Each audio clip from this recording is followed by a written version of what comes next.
From a presidential visit to the accused Fort Hood shooter in court, a variety of stories captured our attention in Central Texas this year. Here's a look back at some of the major stories that shaped our year. For the past 10 years, I done killed some black people. The deadly police shooting of Nathaniel Sanders thrust Officer Leonardo Quintana into the spotlight. He was the one who fired the shots. We heard a loud crash. But in January, his actions away from work cost him his job. A DWI arrest in January led to Quintana's firing. Later in the year, an arbitration judge ruled in his favor, returning him to the force. But he was let go again in October, this time for a domestic dispute. I'm not saying that anything is justified about what happened, trying to justify anything. But I am asking for a plea for my life. In March, a rare move by a Travis County jury in a very emotional trial. Milton Gobert was sentenced to death for the 2003 stabbing death of Mel Cotton. Cotton was a single mother and a teller at a local credit union. Following the verdict, Gobert yelled expletives in the courtroom and had to be escorted out. All in favor say aye. Aye. Any opposed? Passes on a vote of 7-0. In May, the Austin City Council took a vote that attracted national attention, passing a resolution boycotting business with Arizona.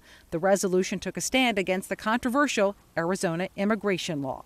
The real story here is that teachers will have the tools they need to get the job done. This board showed today they'd rather promote their own political agendas. A vote in May, this time by the State Board of Education, made national headlines.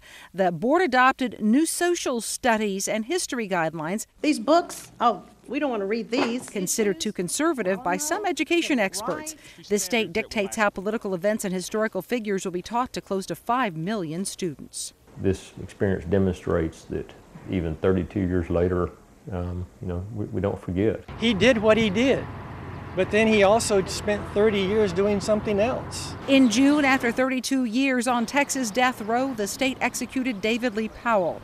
He shot and killed Austin police officer Ralph Ablanedo during a traffic stop in 1978. Ablanedo's 2 sons, his widow, and his ex-partner all watched the execution. Make no mistake, we want it all. In July, a new twist in another high-profile case, the murder of Jennifer Cave. In a retrial, Laura Hall was sentenced to 10 years in prison for dismembering Cave. We assess her punishment at confinement in the Texas Department of Criminal Justice for a period of 10 years. Hall was given 5 years behind bars in her original sentence, but this jury was harder on her. We're the United States of America, and like the Texas Longhorns, you play for first, we play for first. In August, a presidential visit. President Barack Obama came to the capital city for a fundraiser and then spoke at UT. The president told the crowd he is absolutely committed to making college more affordable for everyone. Folks need a college degree. In October, memories of the mass shooting at Fort Hood were relived in court. The U.S. Army conducted an Article 32 hearing for Major Nadal Hassan. The former Army psychiatrist is accused of killing 13 people and injuring 32 during a shooting spree at Fort Hood in November 2009. A judge ruled Hassan would stand trial. She has to face the music. We've all been facing the music for her. And in early December, after 9 months on the run, Luann Aponte turned herself in. Aponte is accused of taking more than $700,000 from 2 Austin nonprofits before fleeing to Caracas, Venezuela. When she was brought back to Travis County, former co-workers watched as she was taken to jail.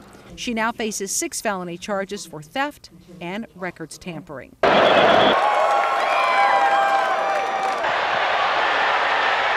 Finally, making news in December, a coaching shakeup for the Longhorns, prompted by the first losing football season in 13 years. Offensive coordinator Greg Davis resigned. Well, it's great to be here. I am certainly honored and proud to be the head football coach of the University of Florida. And defensive coordinator Will Muschamp left UT to take the head coaching job at Florida. Mack Brown and his staff are searching for replacements.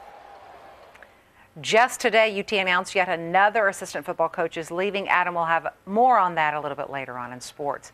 For a more comprehensive look at local stories that affected us in 2010, go to our website, weareaustin.com. Click on the big blue eye.